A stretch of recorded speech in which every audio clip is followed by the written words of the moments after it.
খারাপ বল করেছিলেন, ফিটনেসেও সমস্যা ছিল।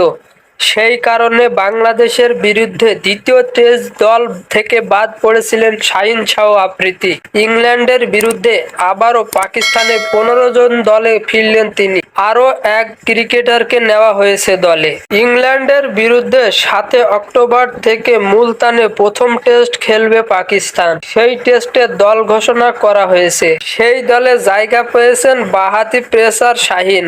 দলে নেওয়া হয়েছে বাঁহাতি স্পিনার নোমান আলীকে। বাংলাদেশের বিরুদ্ধে খেলার সময় চোট পান পেসার খুরম শেহজাদ।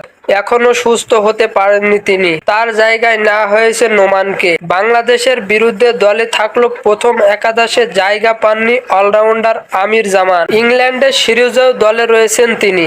ইংল্যান্ডের বিরুদ্ধে পাকিস্তানের দল শান মাসুদ অধিনায়ক, শাওন শাকিল সহ অধিনায়ক, বাবর আজম, মোহাম্মদ রিজওয়ান, আব্দুল্লাহ শফিক, মোহাম্মদ হুরায়রা, সাইম আউব, সনমল আলী আগা, সফররাজ, আমির জামান, নোমান আলী, আবরার আহমেদ, মীর হামজা, শাহীন শাহ আফ্রিদি, নাসিম শাহ।